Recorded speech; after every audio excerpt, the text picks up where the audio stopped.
And gate का electrical analogue ऐसे होगा बेटा, वही देखो आप, वही मैंने स्विच का क्लोज होना मैंने क्या बोला 1, और बल्ब का जलना मैंने क्या बोला 1। तो एक भी अगर आपने मान लो दोनों ऑफ कर रखे हैं तो ये बल्ब नहीं जलेगा, दोनों ही। एक भी अगर आपने, ठीक है ना, आपने ऐसे रखा 0 1, एक को क्लोज रखा एक को ऑफ रखा, तब भी बल्ब नहीं जलेगा, सर्किट ब्रेक रहेगा ना बेटा। समझ रहे हैं आप इस चीज को? और आपने इसको करा उल्टा तब भी वो ऑफ ही रहेगा बल्ब। लेकिन अगर आपने दोनों ऑन कर दिए, दोनों स्विच क्लोज कर दिए, तो फिर बल्ब जल जाएगा, तो ये बंद हो जाएगा। तो किसकी टेबल है? एंड की। तो ये प्रैक्टिकल रियलाइजेशन क्या बोलेंगे इसको, इलेक्ट्रिकल एनालॉग बोलते हैं इसको, सर्किट। ये किसका इलेक्ट्रिकल एनालॉग हो गया आपका? ये electrical analogue of AND gate बन गया है। ठीक है। तो अब देखिए आप अब वही प्रैक्टिकल रियलाइजेशन में क्वेश्चन वैसा ही है बिल्कुल, कि 5 वोल्ट आपकी क्या है, वैल्यू 1 है।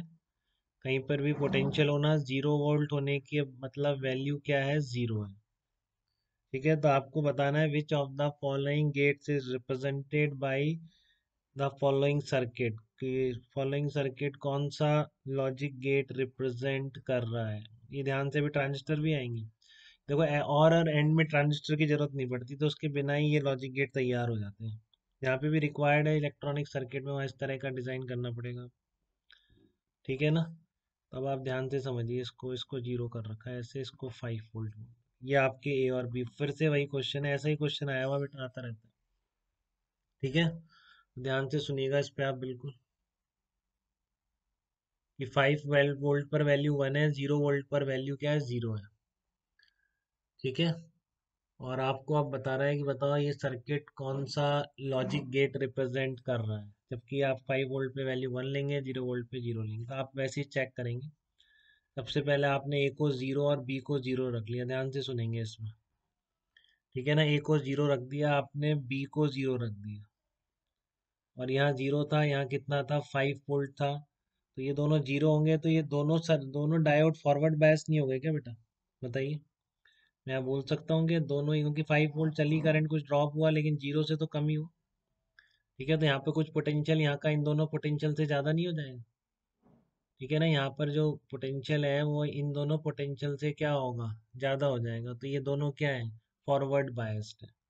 तो A equal to 0, B equal to 0 का मतलब है both diodes are forward bias. देखो ये समझ में आता है क्या? Both diode are forward bias. तो जब ये फॉरवर्ड बायस है तो इनके अक्रॉस ड्रॉप नहीं होना चाहिए बेटा। तो यहाँ पर अगर 0 है तो यहाँ का एक्स का पोटेंशियल भी क्या हो जाएगा, 0 हो जाएगा। बताइए। इसका मतलब है एक्स का potential, potential at X equal to 0, potential. ठीक है ना? तो इसलिए वैल्यू भी क्या हो जाएगी उसकी, 0 हो जाएगी। देख लो, आप कोई दिक्कत तो नहीं है इस पहले में, इसमें दोनों को आपने 0 रखा है, तो ये दोनों फॉरवर्ड बायस है, और फॉरवर्ड बायस में डायोड के अक्रॉस पोटेंशियल डिफरेंस 0 नहीं हो सकता। तो अगर आप यहाँ पर 0 बोल रहे हैं तो यहाँ 0 ही होता है, मतलब फॉरवर्ड बायस में डायोड के अक्रॉस पोटेंशियल डिफरेंस 0 होता है। 0 बोल रहे हैं तो सब जगह 0 है। तो एक्स की वैल्यू कितनी हो गई, 0 हो गई। ठीक है। सेकंड देखिए आप, अब मैं कह रहा हूँ ए को 1 और बी को 0 कह रहा हूँ, ए को 1 और बी को 0 कह रहा हूँ।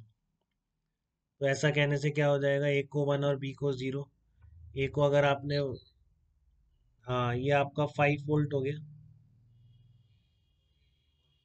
हाँ, और ये 0 है, तो ये 5 वोल्ट है। तो आप देखो यहाँ से कुछ 5 से कम ही होगा ना बेटा, 0 यहाँ पर मान लो, 5 यहाँ पर। ठीक है ना? क्योंकि यहाँ पर ये सिंबल बना रखा है ना 0। तो यहाँ पर आपने 5 वोल्ट माना, तो यहाँ से कुछ क्या है, 5 से कुछ कम ही होगा, करंट चलेगी, ड्रॉप होगा।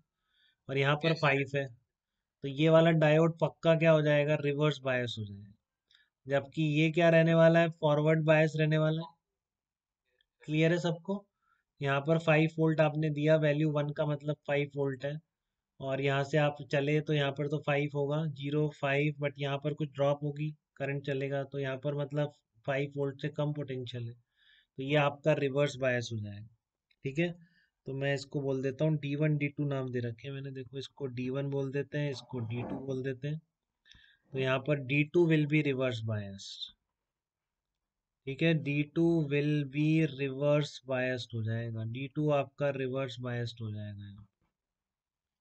ठीक है ना?